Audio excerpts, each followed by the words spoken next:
Welcome to the Blueprint for Men podcast. So glad you are here. And we are continuing our theme here in the month of February on men and mental health. And so we've had a biblical counselor on, we've had a licensed professional counselor on, a psychologist, and now we have a psychiatrist on. He's got lots of training. So he's a young guy, so he's barely getting started in his actual practice because he spent half his life in school. And so, but he's also been in the Navy, and so I appreciate his service very much. As somebody else who served, I served in the Air Force, so we always appreciate those guys who serve our country. So his name is Jason Dedeker. He is a old friend, or an oldish friend of Marty's. So speaking of Marty, I just want to let everybody know Marty's here as well. And if you have anything you want to share, Marty, as we get started about the ministry or anything happening, now's the time. Otherwise, you two can have a conversation. Yeah, well, it's always good to be on the podcast, meet new people, but there's nothing like a special connection to the past, and especially one of my former students, Jason Dedeker. Just hadn't seen you in a long time, and we were at church just, a couple of weeks ago, and there you were in the foyer, and it was like, hey, we had struck up a conversation, and I knew what we were up to on our podcast. I said, hey, why don't you join us for an interview? And you said, hey, I have the time right now. And so it was like, we squeezed the moment. And so I just appreciate you taking the time. And one thing I want to just say right now, we've got, not that it matters when some of you might listen to it later, but right now tomorrow is Valentine's Day. I know it's a hallmark item that, we should be loving well every day. But if we miss that day, sometimes we can get a black eye, guys. So hopefully you got something you've done or are doing, or do something. And really, when it comes to mental health, and a lot of what we've heard from the previous podcasts on this topic is, our thought life. And really, I think that, next month we're going to get into physical health. But this first quarter of the year, it's really about mental, physical, and spiritual. And the integration of all three of those, it's really hard to tease them apart. And so I just, I'm speaking to myself here, guys, is that all of us need to really say, this is who I am. This is the foundation. What am I doing to be strong physically? What am I doing to keep me strong mentally, emotionally, and spiritually? So that's kind of just my segue into this topic. But the idea of mental health has so many different layers. And Jason, I'm going to give you a lot of time to talk. But, for some that might be listening, you might have a mindset of, psychologist versus psychiatrist. Now, psychiatry, Jason, is the deep water where people have maybe neurochemical problems, a lot of really deep stuff. But do you find that the interface between counseling and psychiatry, are they easy to define? And I don't know, maybe we're jumping into the deep water too quickly here, but I just thought I'd throw something at you real quick. No, absolutely. They go hand in hand. Psychologists, counselors, psychiatrists, we are natural allies. And actually, in the very beginning, there were only neurologists. And we think of the famous psychiatrist Sigmund Freud from back in the day. He was a neurologist, and he started delving into psychiatric conditions and trying to explain these things in what we now think of as a very rudimentary way. But he started many things that we do in the field. And so actually as time went on, and as they were saying, hey, there's really different schools of thought around mental health. Is it primarily a biological thing that's happening in the brain? Is this a matter of the spirit, or a matter of just our thoughts getting in the way of one another? Is this something we can medicate away or counsel away?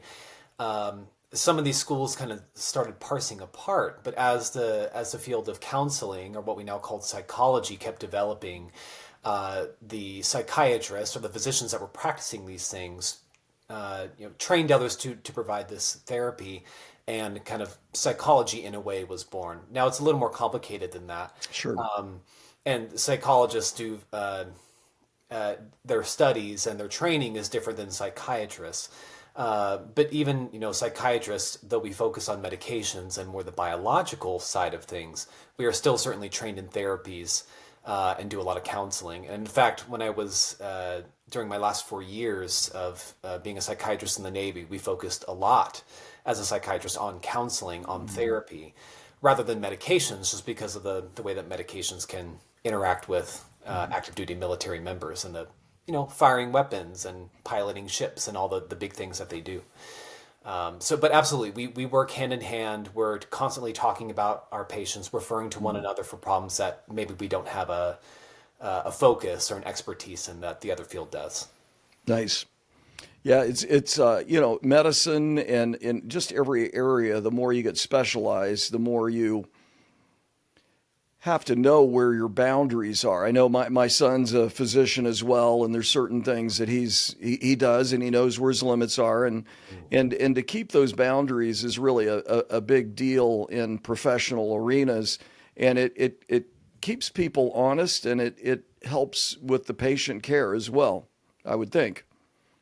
Absolutely. No, you really, and this I think goes for all of life. You have to know what your limitations are. You have to know Yes, what your abilities are, and right, you need to know when to use your abilities to help other people. right, Step up and help others out, and when to step back and say, well, me jumping in here is going to harm someone potentially because I don't actually know what I'm doing. right. And this is just a huge conversation. I'm not sure where we're going right now, but I'm telling you, in men's ministry, what I've been doing for 10 years, I find myself getting in the middle of people's problems. When I say getting in the middle of it, being brought aware of, somebody's situation. And, right away you learn, okay, this is not my problem. Number one, I'm here to pray with somebody, to give them guidance. But the way I look at a lot of our small groups and some of our recovery groups is that they're kind of like physical therapy. We're there to help strengthen and to support, but a lot of guys need that deep, specific care that only a doctor or some therapist is able to provide. And I really push that as hard as I can, that if you're not making progress with the physical therapy, the group support, you need professional help. And that's just the way it needs to work. And it really has been helpful for me to know who are good people in the area to refer to. And I think that any guy that's delving into the realm of men's ministry, this is something that is really probably one of the highest priorities, I think, is knowing what you should and should not say, because we can do a lot of harm in the spiritual area. I don't know if you have any thoughts on that, just right out No, the gate. that's a great thought. And actually, as you were saying, saying things that do harm in a spiritual area, I even think about that in my own profession as a psychiatrist. There's a lot of cultural factors and spiritual factors that go into a person's background and how they're approaching a situation. And I see people of all different religious backgrounds. A lot of Christian men and women in the United States, absolutely, but they're not only Christian, and they're certainly Yeah, not only religious. right. And so my role as a psychiatrist, so I am a Christian, absolutely, and I believe that has great power. Even in my work as a psychiatrist, I don't say, "Hey, have you read the Bible today? Can I, let's pray for healing and transformation for you." Unless I know for sure that is an absolute part of that patient's experience Mm-hmm. and what brings them strength, it is not my place, even as a psychiatrist, to bring up spiritual matters or lend my authority Right. to those spiritual matters, because they're there not for a spiritual matter. They're there for healing of a medical condition, Mm-hmm. which of course affects spirituality. Right. But it can do great harm for me as a psychiatrist, and Mm-hmm. during my time in the Navy as an Mm-hmm. officer, even Mm-hmm. more so, a person in authority and power, to say, well, you need Jesus, uh, that could do a lot of harm in that Yeah. in that particular setting. Let me. I'm gonna back way up because you touched on. I brought it in the idea of spiritual component, spiritual dimension of who we are, physical, mental, spiritual. And so early on in your life, you had those seeds planted. You were raised in a strong Christian home. I know your parents very well. And I want you to just share a little bit about the early years of Jason Dedeker and how you got to a place where you said, I want to pursue psychiatry of all things. Because, I think that most young men in particular that might even think of pursuing medicine don't typically, oh, yeah, I want to be a psychiatrist. That's usually not even on their mind. Literally. Yeah, So, well, so sure. anyway, just kind of unpack your early years and just some of the formative things that maybe made you who you are, and how you got to that point. Well, and I'll tell you straight up, being a psychiatrist was not on my mind or my radar whatsoever when Yeah. I was young. I think this might even be true for a lot of men in my generation, particularly within our spiritual tradition, right? Within the Adventist spiritual tradition, that that mental health and mental illness, though it was around us, and looking back, I can recognize that now, it was not something that was brought up very much or talked about. Right. And not that I'll stick to my family because that's my experience. It's not that my family was afraid of those things. It just simply was not something that occurred within our family, so I thought at the time, or something that they recognized as going on. So even family members or friends that were anxious or depressed, they're sad and we're going to support them, we're going to help them, or they're worried and we're going to help them through that, absolutely. But to say, oh, here's what a psychologist is, Jason, here's what a psychiatrist is, no, that was not part of my childhood that I recall or that I remember.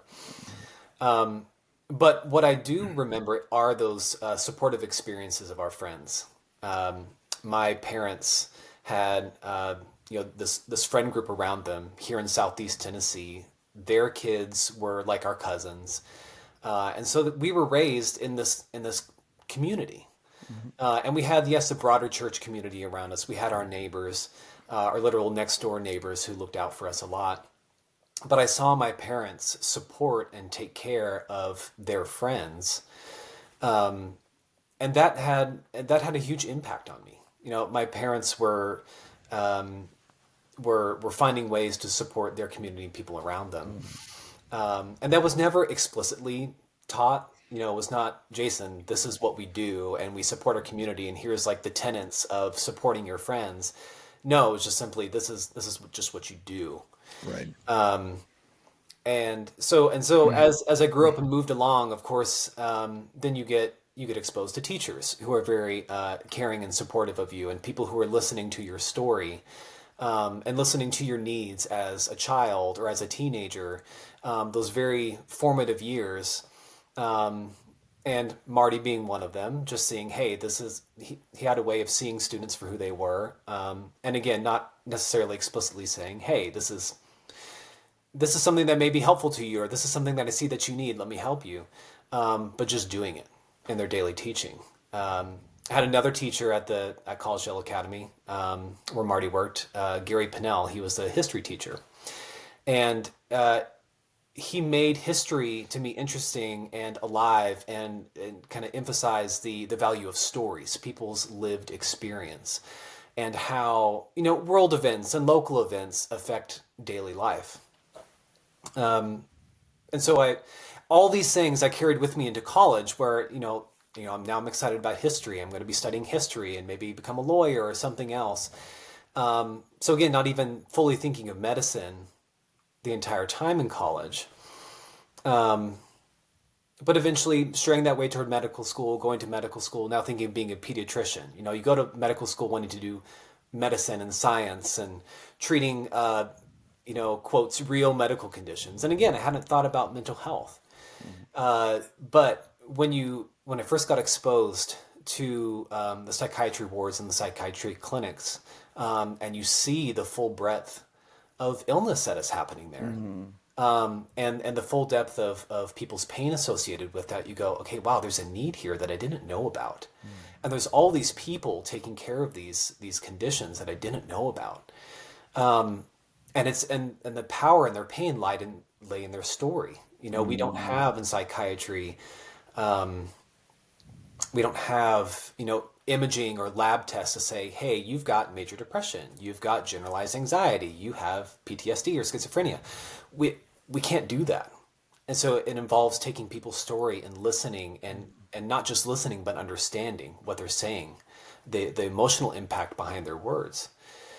So even when I was on the medical wards, I found myself staying behind and saying, hey, patient, tell me your story. I want to know more about what's happening at home. I want to know more about where you come from and what has brought you to this point. And so while, yes, there was a lot of the science, and that's still interesting, it's people's stories that really drew me in, and made me consider psychiatry in the first place. But it took one, wanting to care about others and intentionally seeing others for where they were, and having people teach me that. And then two, being able to sit and listen and hear the emotional background behind the story, that made the psychiatry field so compelling and so interesting to go into in the first place. Yeah, I love what you're saying, story. That's one thing I've really come to appreciate in doing ministry is that, and I encourage guys to tell their story. There's a lot of therapeutic benefit, even if you're not trying to unpack a problem that's really deep like you do. I just find that I had a professor once that said this statement, it stuck with me, and it was, people are like pimples. They don't get better till they get it out. Yeah. And pretty graphic, but I think it illustrates on a real simple level the importance that men can elicit some questions. I think being a good listener is an undervalued skill. And I think that a lot of caring people have that skill. They do more listening than they do talking. And so just being able to listen, but also being able to tell your story in a way that helps people understand you, and starting with your kids. Now I see you're a father. Mm-hmm. You've got a little one under 1 year of age, but you're going to be telling stories to that child about your life. And they're going to learn about Jason from your early years, your memories, like your parents did to you. Yes. And the stories, if they're a cheerful story, a happy story, a fun story, but also the serious stuff, the pain, I think are just part of being a well-rounded human being. And I love how your psychiatry, you're not looking at people as a subscription, a prescription, not subscription. You can't subscribe to psychiatry services, not exactly. Sure you can. You can subscribe to anything. I don't know, Mike. Do you have any question? You're sitting over there listening, so I'm sure you've got something. Nope. I do actually. One of the things, I worked in the hospital setting for many years. I don't think you're in the clinical hospital setting, correct? You have a practice. I'm no longer. No, I'll be outpatient here in Tennessee. Got it. I remember one of the major challenges, I'm sure it's still a challenge in healthcare, is when people need psych services, there's just so few people like you who are willing to go into that. My wife wanted nothing to do with psych nursing, and that's such a rare nurse that does that these days. She's partly because she's more petite and she was worried about getting hurt, but Well, that's valid. I know. But I just wonder if you've been able to, at least, have you seen that in your world? And I know if you're more in the civilian world, it may not be as I don't know what the differences could be between what you're seeing if there's like just one psychiatrist or psychologist for all the other professions within healthcare. But it's like I've seen an inverse like supply of psychiatrists and psych help professionals, and the need just go off the charts. And so it's like the people are going less and less into that profession. I could be wrong. It's not like I would subscribe to data to know all this, but I think is that there are fewer people doing it, but there's more need these days. Is that right? It's complex is the short of it. Right. Really, I think what we're seeing now, is that more and more people are actually accepting of mental health services. Right. More and more people, particularly the younger generations, are more willing to talk about their emotions and to talk about what is really going on inside of them. Okay. And so that then drives a demand for services. And that's why you see a lot more, similar to the way that you see many more nurse practitioners and physician's assistants, just exploding for primary care. We see like licensed professional counselors and licensed clinical social workers and others who are not, doctorate level, psychologists or psychiatrists, because there is a need for that type of counseling, or at least a demand for it. I think we see, even sometimes, even talking about the United States in particular, that people are increasingly more willing to talk to someone they don't know personally, like a counselor, like a psychiatrist, about what's going on with them, rather than turning to someone who's immediately available to them, like a family member or a friend or a pastor or someone else that is a no-cost service. And there's many times that people come to me, or they came to me while I was in the Navy, and we get the what's the situation, they get the problem laid out, and they go, I would love to meet with you and talk with you, but I think what you really need is to go talk with a friend, or to go talk with a mentor, or go talk with the chaplain on the ship. Who's in your corner, who's there for you. And so I don't know. There might be fewer people going into it, and I'll tell you, even when I was going up through my education, when I started telling people I was interested in psychiatry, I got more than one look of like, oh, really? Really? Like I could never do that. Like, what? Yeah. It just sounds so difficult. I don't know. Yeah. Kind of discouraging when you're a young professional and people are going, ooh, yikes. But really, I think what the great majority of people need is just that basic human connection, that honest, open human connection where hey, I can share things with you. You're not going to judge me, at least not openly to my face, and you're still going to support me. Yeah. That's really what most people need. They don't When need they say, a "Oh, I need to go visit intervention. a therapist or a counselor." Yeah. That could be helpful. No, most of the time you need a friend. That's my take. That's my Right. take. There is still a great need for psychiatric psychological services, absolutely, and we do need more people, even here in Southeast Tennessee, to fulfill that need. But many times you just need a friend, that human connection. That's just such an important point. If I could make a mark in this podcast, this is a message for guys, because a lot of guys struggle with loneliness and depression. There's a lot of suicide in the male population, Yes. and do you have somebody in your corner, like you were saying, Jason? One thing I want to just another connecting point is that our ministry is called Blueprint for Men, which is a reference to Jesus, really. And so he was a man of sorrows and acquainted with grief. Yes. And I've thought of that statement quite a bit. I just wondered if you've given that much thought in what you're doing, but I see that is a connecting point to your line of work. Oh, I love that you bring this up. I love that you bring this up, particularly in this Christian context. There are so many Christians in general who are afraid of mental health, or don't even think of mental health services for many reasons. And some of that is that you'll hear in certain Christian circles is, oh, well, you're sad, you're anxious, you just need to pray more, go to God more, pray for that healing, He'll take it from you. And while that is absolutely something we should be doing, it almost attaches to it this sense that emotions, particularly strong emotions, are not a normal part of human experience, and are not something that we should be experiencing, something that we should push down and away from us because of somehow showing that we are not faithful. Right. And when we look at examples like Jesus, who very publicly got angry, who very publicly was sorrowful, who was sad, who expressed his great pain, and not even just on the cross. He expressed these things openly around other people, to the point that someone was able to view it and write it down in the Gospels. I think that's a great example for us. To realize that emotions are just a normal part of the human experience.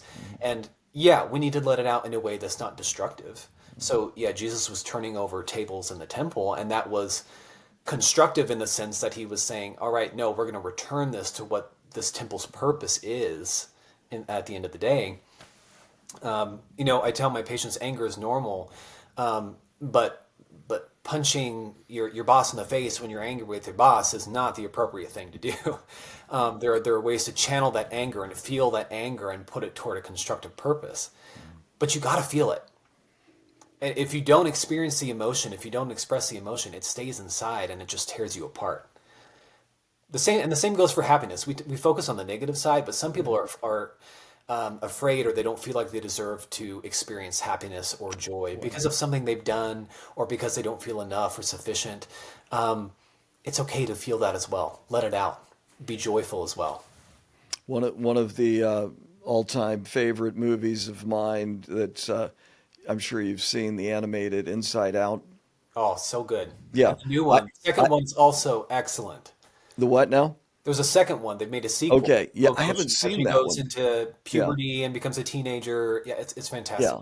But just, I think the thing that it communicated, and guys, anybody that's listening, if you haven't watched it, watch it and consider watching it with your kids and talking about feelings. Because Yes. honestly, in a lot of addiction recovery kind of groups that we run, one of the key things is when a guy checks in is say, how are you feeling? How you feeling?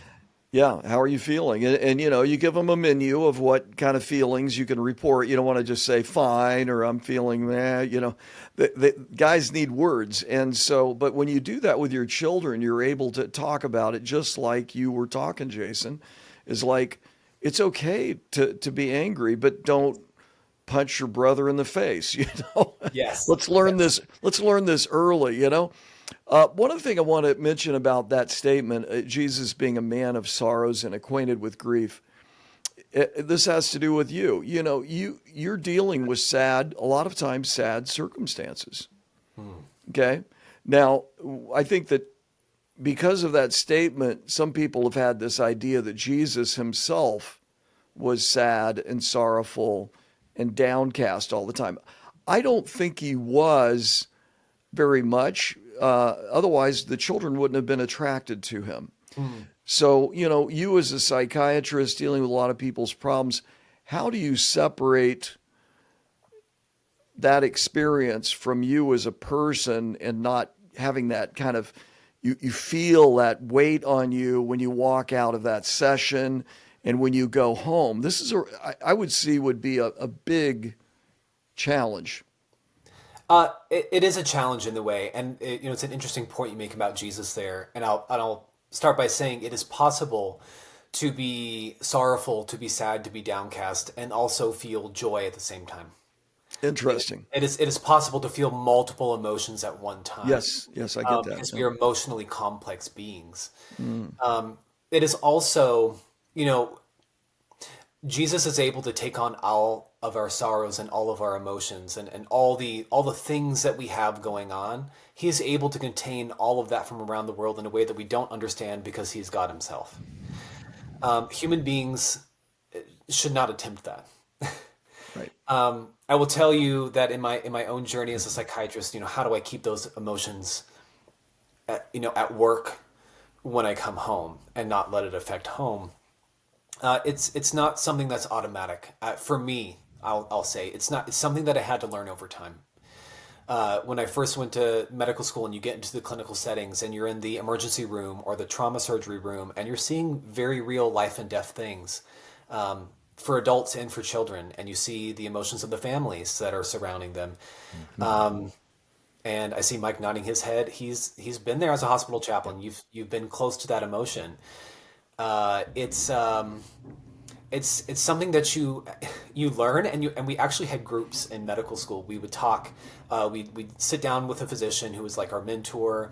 There would be 6 or 7 of us in this group, and we'd be like, "Hey, what did you see this week? What did you experience this week? Let's talk it out.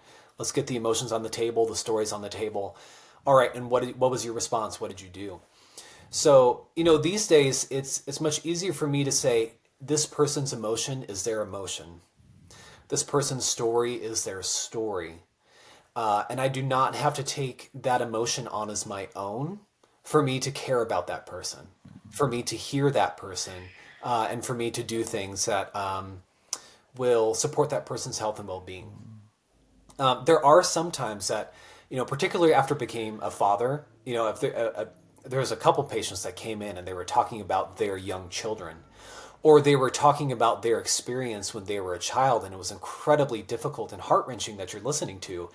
And tears would start coming up in my eyes, and I had to take a couple deep breaths myself, because me crying in that moment would not have been helpful for that patient. Then that patient is turning around saying, "Doc, are you okay? Like, did I upset you?" And that distracts from the session. But then when the patient left, I get my own little cry session, get that emotion out, experience it, feel it, realize why I'm feeling it, and realize, okay, no, my child is fine. They're okay. They're not in danger. I can move on with my day. It sometimes takes effort, though. But it does involve me experiencing the emotion, like I tell my patients to do. If I don't experience the emotion, it just stays inside, and then I bring it home. And that's not helpful for anyone. Very good. Another question I had, and Mike, just chime in anytime, because I know you have a background in being in a hospital setting as a chaplain. I value that. But just thinking about men and women, how we process emotions. I think there's definitely something biological, kind of the spectrum of emotions. Men tend to be a little bit more on the less emotional side. We at least we don't show it. Do you find that there's more psychiatrists that are male than female? What do you see there? Just because of what you just shared. In other words, my wife and I, when we have conversation, she has much more of an emotional response than I do. And I see that to be a general trend with, women. And that, I don't know, just does gender matter when it comes to dealing with emotional situations from the professional side of things? I know I'm not going to say that gender studies in this area are my expertise. Yeah. I will say that from my experience in providing therapy, doing therapy with both male and female patients, and this is in the Western context, right? We're talking Yeah, about the United sure. States. Yeah, Having lived in Japan, and now I have Japanese family, in-laws, emotional expression is a whole different ballgame over there. So, talking about in the American United States context, yeah. sure. I mean, we can say, generally, women may respond more often this way, men may respond more often this way. But at the end of the day, what I'm encouraging people to do is pretty similar. Yeah, I want you sure. to feel the emotion. I guess I see yeah, men struggling with yeah, expressing emotion many exactly. times, or expressing it in a way that is what they see as socially acceptable. Right. And I'll say particularly within the military, that's been my context in my life after training, career after training, is that there's that expectation, right? That macho, tough, Right. convince people that you're a warrior, convince people that you can do the toughest of the tough. People who know me know that I am not that macho, toughest of the tough kind of guy, and yet I was in the military Yeah. for 8 years and somehow survived multiple deployments that way. So getting people to whether it's women or men, express emotion in a way that's healthy and constructive. Hmm. I'm encouraging people to do the same thing, Right. men or women. Are more men psychiatrists? I guess I didn't phrase that. I didn't get to that point. Yeah, Sorry yeah, about yeah. that. I don't know the exact gender breakdown. I know, proportionally, I don't know for how many years there's been more medical school graduates who've been women Okay. than men. Yeah, Um, I yeah, only know psychiatrists that are men. That's why I was just going, I never thought of that before, but here you are, yeah. you're a psychiatrist. The only psychiatrists are men, so I just guess is that a trend? Well, because it was, I mean, medicine in general was such a male dominant Yes, that's true. field for a long time. That's the way it's been for a long Yeah. time. There are, I've had the great privilege of being taught and working with psychiatrists, female psychiatrists, Yeah. quite a few. And in fact, the one that really spurred my interest in psychiatry in medical school is female. And then, some of my colleagues here locally, many of them are going to be female. Yeah. When we start clinical work here. So it's no, if I had to throw a number out there, I'd probably say there's a bit more female psychiatrists than male psychiatrists. Now, I don't Okay. know that for a fact, but it's around equal. Yeah. Yeah. Well, all of this, the way we're wired, I see so strongly. We have a lot of overlap, men and women, obviously. But to say, okay, like when I think of the number of counselors that I know of, the majority of them are women, that are in the counseling field. And, but it's that caring nature. There's got to be something at a heart level that pulls you in more than just, I'm going to be an orthopedic surgeon, replace knees. Well, sure, Yeah. and some of that may be the socially acceptable behavior Yeah. of men and women. Yeah. We particularly in previous generations. Again, we talked about that it's changing some. Hmm. But to be in what we'd say the quote unquote touchy feely fields, Yeah. to be a teacher, an elementary school teacher, right? Taking care of Nursing. little kids or nursing. Yes, thank you. And of course, more and more men are getting into nursing these days. Yep. But I think counseling, not psychology or psychiatry, but counseling, one, it's a shorter education time. So if women were raising children or staying at home, they had just the more practical opportunity to get that schooling and be a counselor. But I think there's also some of that. Oh, is it acceptable for a man to do what's perceived as soft or touchy feely? When really it's not, right? It takes a fair amount of courage to be Yeah. able to talk with people and take on these stories. But it's not something that everyone knows still yet.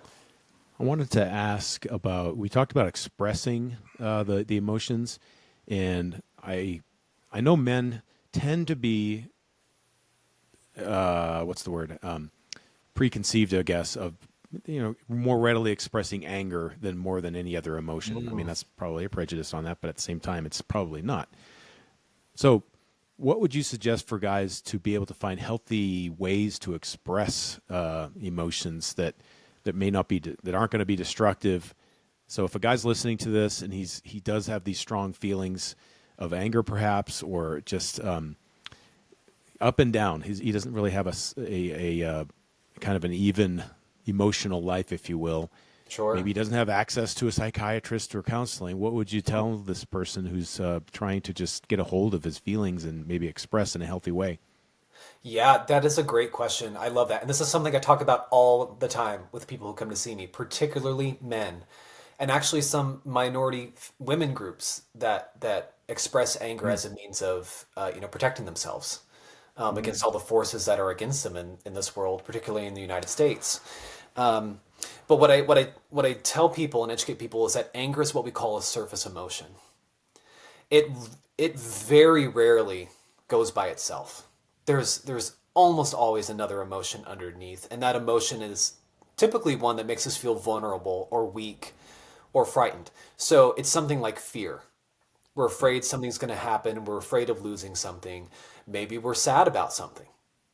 We're grieving the loss of something. It could be worry.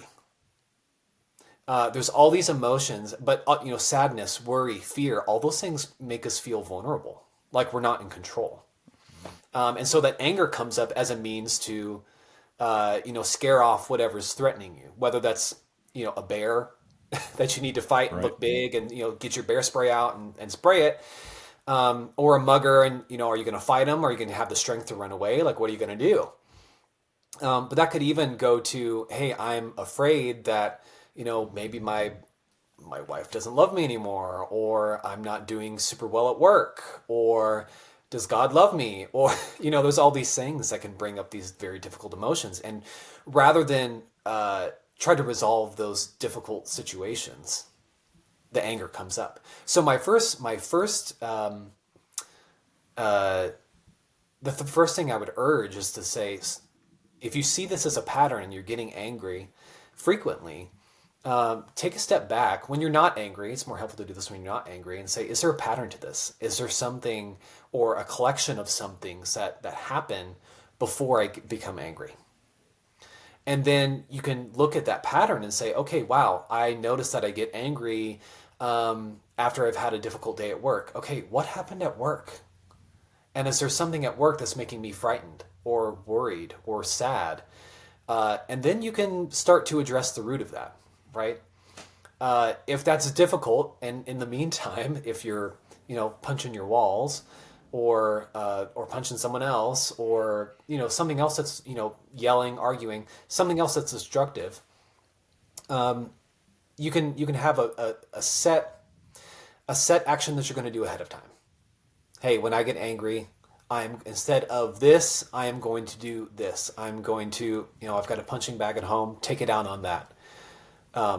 Don't break your hands while doing it. Anger can be a habit, though, right? Like habits have these pathways in our brains that have such low resistance, and so it's a matter of switching from I'm going to react automatically this way. It's like you need an intervention with yourself to be able to get out of that pattern. You need to you need to be intentional, and you need to set this is my intention today. When you recognize that there's a problem, my intention is I'm going to do this. If you're not someone, we'll just take an example. You're a high school or a college student who doesn't take a shower on a regular basis, and someone sitting next to you in class says, "Hey man, you're my friend, so I'm going to tell you, you stink." Taking a shower is not in your usual habit. Okay, if you're not showering on a regular basis. So you have to set an intention, a Post-it note on your door, in the simple example of, hey, 7 a.m. is my shower time. I'm going to do this. Otherwise, yes, you do just your normal patterns. So emotions absolutely are patterns. And we have to, one, recognize that they're destructive in some way. And then we have to, two, say, do I want to change that?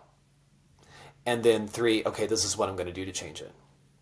And the other thing I would encourage too is that as you're changing it, it is okay to fail. If you are making the intention and you forget one day and you don't do something, don't get angry at yourself for failing. Say, hey, I did this for 2 days. Great, that's success. I'm going to hop on it again tomorrow. Rather than letting that anger spiral and come back. It's a process. It's not an overnight thing. Oh, yeah, I figured that. Like, I'm thinking of like anger turning into aggression. So do you ever suggest, I know you can't prescribe physical activity, but I'm just wondering what do you tell guys that have these emotional swings, or especially the aggression or anger?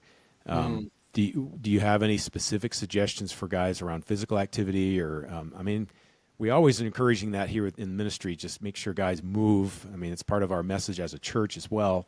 Get exercise, right? So what have you suggested to guys? So there are studies on this, and particularly with my military guys who are hesitant to take meds and are not quite ready for individual therapy yet, if that's going to be helpful for them. There are actually studies that particularly aerobic exercise can be useful in maintaining depression treatment. So if someone is, depression is getting better, or even anxiety is getting better, that physical exercise, particularly aerobic exercise, you're running, you're jump roping, you're biking, whatever it may be, that can be particularly helpful in staving off depression, anxiety, other things returning. And as we talked about, okay, I didn't mention anger there, but depression, sadness goes along with that. Anxiety, worry goes along with that. Those are things that are underneath anger. And that actually many men express anger as a symptom rather than the other anxiety symptoms or other depression symptoms. They're expressing anger rather than those other things, and sort of anger can be a quick go-to, except it has problems and consequences. Exactly. Well, and it does, right? Anger does make us feel powerful. That's the whole point. Right. We do, and it can You feel have good, control. particularly Yeah. if we get the man right. We Is stick it, with the man, we're angry. isn't this really, to me, the more I've looked into this with the emotions, the deepest part of the root for me, and I think it's for most men, is we feel powerless. Mm, Oh, you When we lost feel control. powerless, we don't have control, and we don't have control. We either get mad and we're going to force something, or we're going to get sad and just go into a hole. It's yeah. those are kind of the two responses that I see on a simple level. It's I'm getting mad and I'm going to do whatever it takes to get my way. Like a little child, you think about a child, that shows up early on. And but the sad part is really the ultimate place of powerlessness, and it seems like we have an uptick in symptoms of powerlessness, the depression, and all that. And I just want you to kind I of think take Marty may have that, frozen there for a and minute. I don't know how I think that he did. connects with, I don't or know if if it he's does still at all talking with either. PTSD. There we go. Maybe those are two different things, but all of these emotions they're all interfacing, like you said. There's not one thing happening at the same time. So yeah, take that wherever you want. Right. Absolutely. Absolutely. Emotions are complicated and they all intersect and all go together. And there's so many things that underlie them. We Yep. can, is very easy to, to have a conversation here and, someone be listening and say, yeah, I'm just going to exercise or go to a punching bag and all my problems will be fixed. Yeah. No. But to get to your point of, the sense of powerlessness, that we often feel, um, it's interesting in a way that, that's kind of the whole point of the Christian walk in my view in some Beautiful. ways that we one have to realize that we are powerless actually in the end. If we're not God, how much can we actually do to change the world, to change our heart, to change other people's heart? There's only so much that we can do. Right. And God gives us agency, He gives us abilities, He gives us talents, and we should use them absolutely. But at the end of the day, um, I think the whole point is to say, hey, I can't do this on my own. So I need to kind of give up in a way. And give up, I don't mean we just need to lie in bed and God will do everything for us and move our limbs for it. That's not what I'm saying.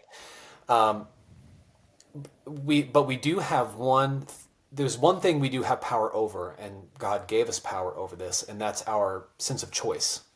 Hmm. Right? We have a choice to every day get up and yeah, do whatever we want to do.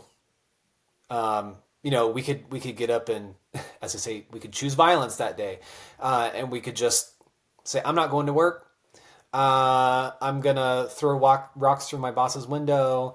I'm gonna vandalize every street corner that I see." We could totally do that every single day. We can wake up and choose that. We don't typically. So we are making a choice for some positive things day to day, and we can give ourselves credit for that. But actually, the biggest thing we have power over is whether we give our heart to God or not. And saying, God, I am actually powerless except for this one thing. And maybe the greatest thing we can do is say, I'm going to choose to be even more powerless by giving over to you, the guidance and control of this one thing that you have given me to, control throughout my life. What And have that's our you heart. seen? How have you seen guys change, people, like when they come to that place and you've helped them through perhaps, and they realize I'm powerless, but that's not a bad thing. I mean, that's where faith can come in. I don't know if that's part of what you've been able to bring in practice or not, but at the same Yeah. time, how have you watched that happen to guys, and how has it helped them? So the biggest example I'll give you is there there were guys who've been in the military for over 20 years. They joined like right after September 11, 2001, or very soon after, driven by a sense of patriotism. I'm going to help my family. I'm here for this mission. Let's go. And they've been around. I was in the Navy. I worked with the Marines. There's people who've been in combat multiple times, multiple deployments, away from their family, taking care of their people on the ship or in their unit. and they're strong. They promoted through the ranks. They've been around a long time. They know how to survive. They know how to take care of themselves and others. And in the meantime, they feel like, yeah, I've got this. I'm in control. I'm in the pilot seat. This is great. And then they hit 15 to 20 years of service. If they joined when they were 20, let's say, now they're 35 to 40. If they had kids young, which many of them did, their kids are now teenagers. And they're like, I haven't seen my kids. I haven't been around them. And then when I've gotten home, I've built up a lot of stuff from time in combat, from time dealing with their sailors or Marines, dealing with their own grief and loss of being away from their family and being away from home. And maybe they've turned to alcohol. Maybe they've turned to yelling at their family or just being cold and emotionally distant. But they still feel like, yeah, when I'm at work, I got this. I'm in control. I've got the power. This is me. And then they reach that point where their kids don't want to talk to them anymore. Their wife's like, are we even a couple? We don't talk. We don't do anything. Or I'm seeing someone else now. And it hits them all at once that, geez, I've got nothing. I've got nothing really of value. Work comes and goes, and I'm going to reach 20 years and I'm going to have to retire. And then what? I'm 40 years old and retired from the military. I've got, maybe 40 more years ahead of me. What am I going to do with this? And they come in an absolute crisis. And some of them have PTSD, and we got to work through that, sure. And others are just like, I don't know where to put my life together. And it's interesting when you go back and say, well, but before the military, what were you? What was valuable to you? What motivated you to get married in the first place or have kids? And many of them go back to their childhood and say, there was some faith in my childhood, or I had an impactful experience with someone of faith. Or some of them that have said, God has basically spoken to me in some way, maybe not in vision or in voice, but they've said, hey, I love you. I'm here. Your life is a mess. Can I help you? And many of them say, particularly the ones that have PTSD, and that's been affecting things at home, they say, man, I just needed to let go, and I wish I had come to see you 10 years ago. Mm-hmm. My life would be so much different. But they didn't, because they thought they could take care of it themselves. And so that's really a big thing in men's ministry and just men's mental health, is that we think we've got this until it's so far gone. Marriages, men have this emotional retardation that they don't get how much pain they're inflicting on their wife and their family until it's like she's done. Yep. And it's like, oh, I should have done something earlier. And it's like, well, yeah, there were warning signs. So I don't know. That's probably one of the biggest questions I have is, how do we get guys to take action before there's the crash and burn? Yeah, and maybe some of that goes back to, we were talking earlier about stories and how stories are so compelling. Yes. And I want to encourage people to visualize and think about, what is the story of your life that you want told? Okay, maybe you're not at the point that, if you are someone who holds your emotions in, but there really is something that's getting at you and you don't want to tell anyone about it, and maybe you start seeing that slowly destroying your life, or maybe it's not yet, but I'll tell you that it probably will if you're holding something in. My encouragement is what story do you want to tell? Because we can paint the story different ways. We can say, oh, you were the strong person who held the emotions in, didn't burden, quote unquote, burden others with what you were feeling, and you toughed it out to the end, and you lost everyone around you, but you didn't burden them with what you had going on. That could be one story that you tell. We could also paint the same story as, yeah, he held it all in, destroyed everything he had, and was left with nothing. The same ending. But you're not so noble, right, for holding those emotions. Yeah. I mean, we can also tell the story of, hey, this is what I felt that strength was. This is what I felt courage was. I felt that courage was keeping my emotions in, quotes, protecting my family from all this stuff that I had going on inside.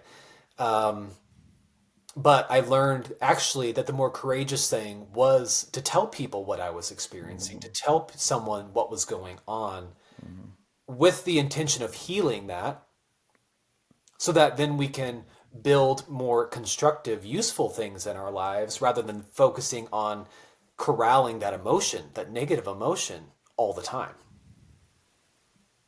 Having What story the do you want to tell? outlet. Yeah. I think that's kind of, as we kind of finish up the time, I think that's a great, like, give guys a series of questions that can maybe help them along their path to help them live out their story. I believe in Psalm 139, you've got, God, my life is written in your book for me.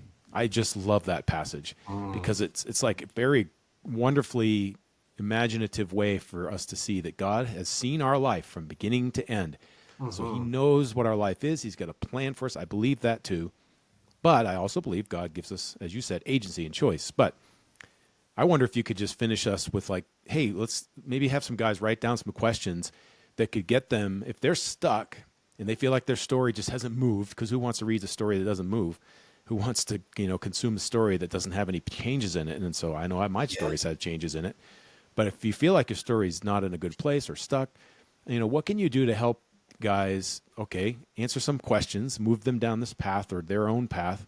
What would help them get going to that next chapter in their lives? So maybe you could wind us down with that. Just maybe some good questions for these guys to consider. Sure. To get them moving forward. Yeah. So I love this. So the first question I would ask is your life in a place where you want it to be? Yes or no? Right. If yes, great, you're doing fine. If no, okay, what parts of my life are not where I want it to be?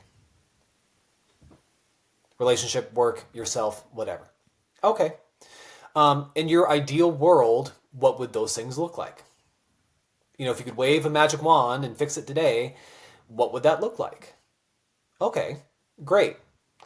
In the purpose of growing community here, which I think is so important, look around you. Is there someone around you who has that part of their life going pretty well?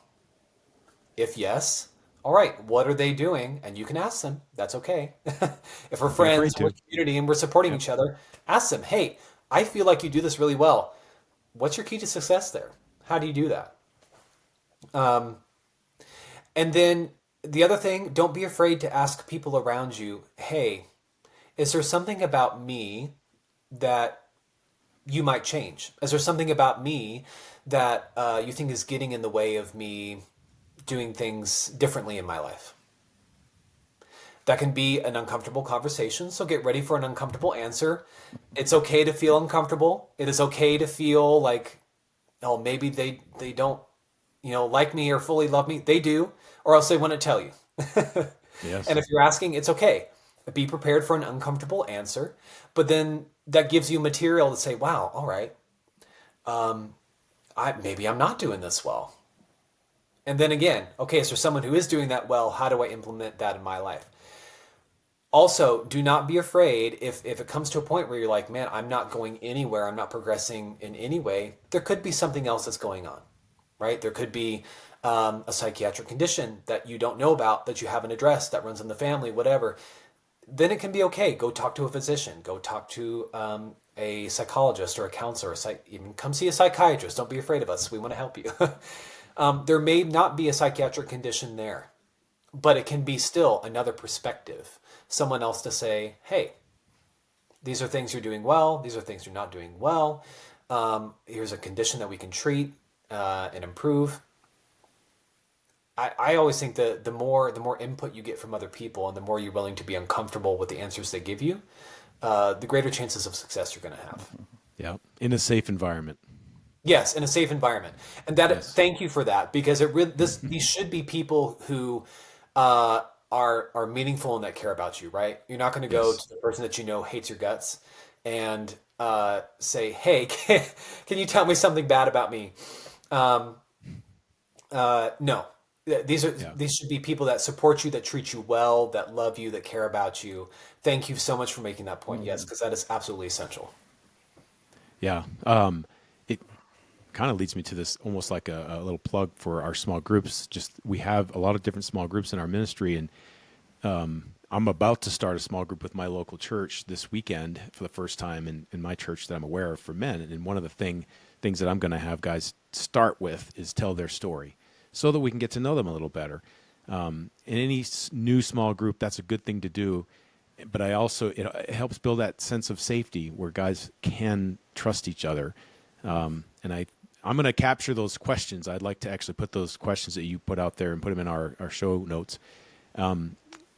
First thing is, Marty, did you have any other questions? And lastly, I just wanted to find out. Jason, all I can say is I need to get you back on here because, this is our thought life and our emotions are so big. I mean, this could be a weekly thing because we can never get good enough at it.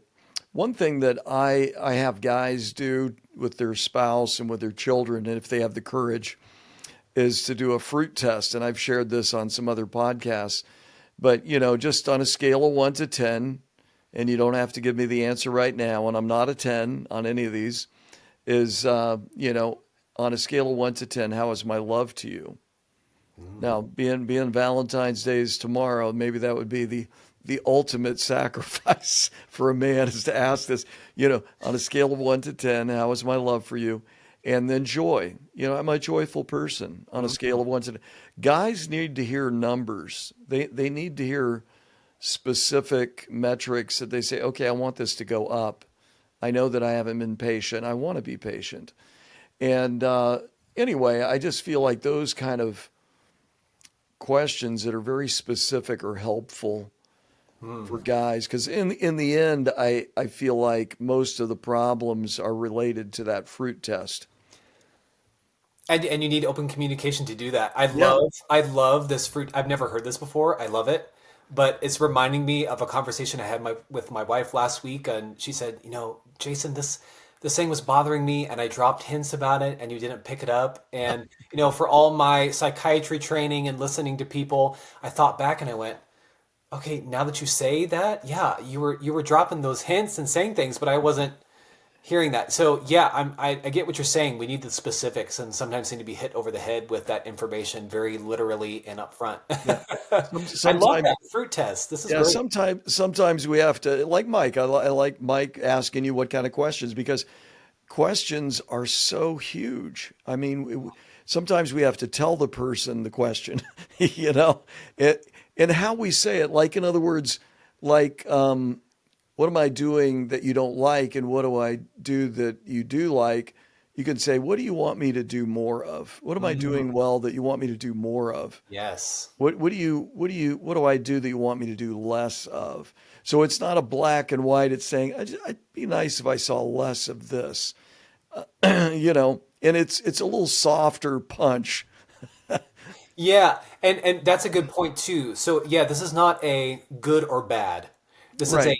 is this helpful or is this not helpful? It's kind of like if your wife brings the food to the table and she's doing other things, and pretty soon the food's cold and you get to eat it and it's cold. It's like, if she says, well, did you like the meal? Yeah, it would have been good if it was just a little warmer. It tasted great, but is there anything I can do to help you so we can eat it when you have it out on the table right away? Because, there's stuff, life is just full of chaos. Yes. And just those simple communications, it's not, if the other person knows you're not out to attack them, that's huge. Yes. And Yes. and this would be a conversation when we get into family life and some things like that. I would really like to have you back, because I think that dads are not as aware on the emotional level, but there's just even some of the ADHD stuff that we're seeing so much, and autism with kids. I would like to maybe address some of those things in the future when it comes to family, because we're seeing so much of this. And how does a dad deal with that? Yeah.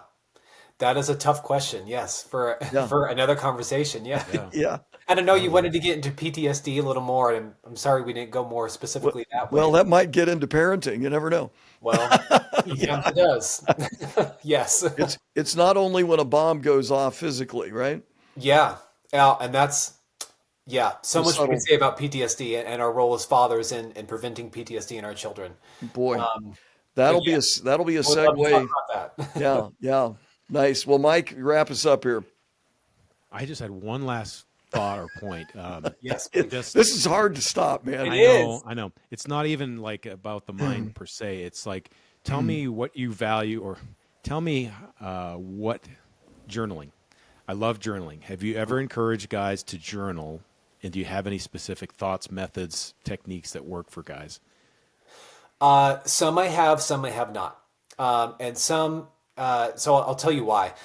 For some, some guys like to go back and ruminate on the past, and so they'll journal, and then they'll keep the journal, and then Right. they'll open the journal, and then they read things from the journal, and they go, "Oh wow, what a terrible person I was, and I was doing these things, and I thought these things, and how awful." And it's not actually that helpful for them. Oh, okay. Um, so for some of them, I'll say, hey, if it helps you, yes, to get it out on paper so you can go to bed at night, or I just need to put my thoughts together in front of me and then say, hey, this makes sense, or this absolutely doesn't. Should I let it go or continue with it? That's kind of Uh, how I saw it. Is like I've used journaling just to get stuff out of my head. yes. Thoughts disentangle themselves from the lips through the fingertips, something like that. Some saying I've heard. It's the Cool. idea Yes. of thinking on paper. I'll always have a paper journal, and I like handwriting things. My son does. He's 24 years old. He writes in a journal. So that's kind of what I was thinking, is just kind of the in the moment processing of things, or for me, often it's spiritual truths or just something that I've felt or heard God say to me. I just want to make sure it's captured. I'm probably not a processing of my emotions or past events either. I don't look at much of my journals at all, and I'm not a faithful journal keeper either. But I just know there's benefits to it, to be able to just not always have stuff bouncing around in your head. You're just putting something on a piece of paper somewhere, or computer. Yes. And I'll say journaling can take different forms too. It Of could course, be yeah. literally writing on a piece of paper. It could also be if you're an artist in some way, which I am not. Um, but if you're someone who paints or sculpts or something else, get that stuff out on the canvas. For me, my journaling is going for a walk. And if I cannot think straight or there's just stuff rattling around, I'll go out and walk and, I'll think about, oh, my neighbors are, their lights on. What are they doing up right now? Or, no, you just put your head down and you feel the air around you and you're hearing the sounds and feeling the sensations. And then, the thought comes into your head and you're rolling it around. And then by the end of the walk, come back and things make sense. That is Yeah. my form of journaling. So that can look different for different people. Yep. Absolutely. If you're feeling stuck or something stuck up here, if there's physical movement or writing on a piece of paper or music or something else that can can help get the thoughts flowing or Yes. just disentangled, like you said, right? Yeah. Um, I encourage people to do that. And there's all sorts of like writing prompts online Oh yeah. that you can look up if writing is your thing, if words are your thing. Right. Yep. But yeah, that is incredibly helpful, particularly if you want to go to sleep at night and there's just a lot of stuff up here I know. in Got to your get it head. out. I use my journaling app on my iPhone. It's a newer app, but Ah, I have not typed. I've done all just audio files where I just that's great. free flow my thoughts in audio form, and it's just there stuck on my phone. Has a date. Often I'll have a picture that I've taken that associated with it, and it can set up Ah, prompts to where, hey, why don't you journal about? Because it will. It's some of the privacy settings. If it'll like see where you've been, and it'll say, hey, journal on this experience you had at this location. ah, You can turn that off and everything, but for me, I've used it to just get things out. So, okay, finally, this is the last thing. It's not anything related to psychiatry. How do people get in touch with you if they want to find out, like if they're in your area and they want to meet up with you or talk to you or learn more about you? Is there a place, a website, or a location people can talk to find out about you? there's not, and and the reason being, I don't have like a set ministry or even an office where I'm accepting patients right now. Okay. Um, and even then, a psychiatrist leads we venture out into public at times, but most psychiatrists, we try to keep ourselves a blank slate. So if someone needs to come see us in the office, we can do that without mixing roles in real life. So not to be secretive or mysterious. That's fine. Yeah. But I do, for that professional side, I keep things, well, I guess secretive and mysterious in that way. A little more private. Private. That's a good word for it. Yeah. Yeah. Yeah. Yeah, I do keep it, and just to keep that those clinical roles separate. If anyone did need course. to come see me in the Yeah. clinical setting. Totally understandable. Well, we so appreciate you coming to spend some time. And as Marty said, we could probably have more questions that we could go on for another hour because I've got a Post-it note with all kinds of notes on it but I didn't We'll keep get it. to. If you have me back on, we'll get to more Yes, questions. that's right. Yep. That's Yep. right. Well, and Marty already mentioned that we'll have our family life. So thank you again, Jason. So appreciated. I hope this is going to be helpful for you guys out there. And hey, if you've liked our podcast, please just rate it and review it, and it'll get shared more often, and pass it along to somebody else who might be able to benefit from this. So I know we didn't touch on some deep things because you can only do so much in this format. If we had a half a day format, we could probably get into some deeper things. In fact, what could probably be happening is we'd be the patients, and then Jason would be diagnosing us, and we'd be asking all, and then all Or of if our someone had an experience with PTSD that you knew about, having the psychiatrist and then the one who experienced that go back and Yes. forth with it. Yeah. yeah, we could role play, all that stuff. We could have all kinds of fun stuff, but only so much we could do in an hour long ish session. So thank you everybody for listening, and God bless.